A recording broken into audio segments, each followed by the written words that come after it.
Hello, good evening. When there were laws, we followed laws. When there were rules, we, for the most part, notable exceptions aside, followed those too. But this time next week, all that will change. The last government-imposed COVID restrictions on day-to-day life will be lifted. It will be down to us to find a way through. The Prime Minister announced the upcoming changes with more than a little sense of wariness. There was no insistence the changes would be irreversible, no sense of the end of the pandemic. Instead, there lay a quiet recognition that a lot hangs in the balance right now. So do we, bluntly, know how to behave when we're left to decide what's right and what's wrong?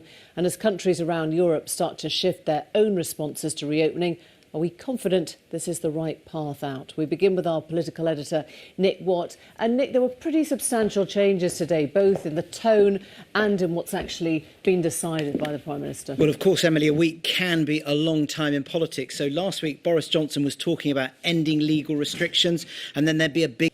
We should be talking about the football today, a roller coaster tournament full of the best that England has to offer, the dedication, talent, empathy and commitment of an extremely gifted team of young players. Instead, we're trying to figure out how the national mood took us from one of extreme optimism and hyper-happiness to a place soured by a few toxic pockets of racial abuse. This evening, the Prime Minister called on those who've been directing abuse to crawl back under the rock from which they emerged. But Labour's called it out as rank hypocrisy and accused the government of inflaming racial tension for failing to condemn the booing of players taking the knee. Had the government misread the public mood, or is Labour looking for a political victory? And can you trace the words of a national leader to the actions of a small few? Well, Nick Watt is back again, and there has been some further political fallout this evening, Nick. That's right. So a row is intensifying tonight over the criticism by Priti Patel last month of the England team for taking the knee. She described that as gesture politics. Now, overnight, the Home Secretary condemned the racial abuse suffered by... I'm going to bring in Sundar Katwala now.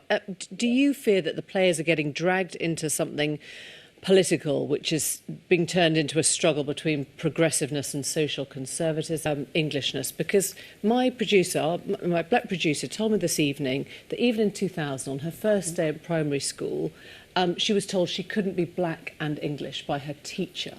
Now, that wasn't that long ago. Thank you. Thank you both very much indeed. Thanks for joining us.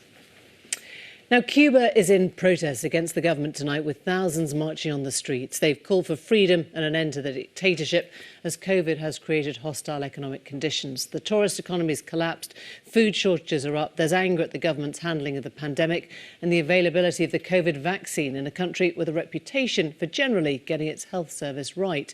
So is this a turning point for democracy on the still communist island, or a moment when the state will crack down? Here's Alim Makboul. Growing. Alim Makboul there. Well, we're joined now from California by Professor Richard Feinberg, who spent many years engaged with US foreign policy. It is about internal domestic politics and their weakness, and how much is it to do with the US sanctions and the blockade? We saw those very sort of tentative remarks from Joe Biden at the end of the film, where he said he's firmly with the people of Cuba, as if that had nothing to do with American foreign policy. Would move on this one in a way that Obama late in the day started to. Well, unfortunately, because Biden has failed... My pleasure. Just time before we go to whisk you through the front pages, some interesting ones here. The Times says, the picture is of Marcus Rashford, and it has now been, it's the mural on the wall that was defaced, but fans have now stuck hearts and messages of support on there. It's in Manchester, so they're sort of coming back with their hearts and letters there. Thousands in hospital each day if the UK is hasty. Bid for normality could see 4,800 daily admissions. Very similar on The Guardian, that same picture of the Rashford mural and the scientists' expectations.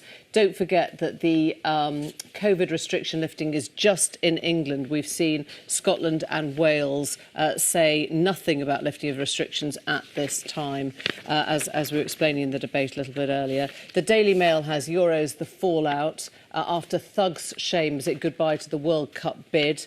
They're looking ahead, and freedom, but for how long? And The Sun, interestingly, has got the picture picture of those 3 England players who missed their penalties. We've got your back. Fury slurs on 3 lions, heroes. Wills and the PM lead support for the aces. And the Mirror, the ugly face of football, returns, looking at some of the football thugs from last night. That is all from us for tonight, but thanks for joining us. See you tomorrow. Bye-bye.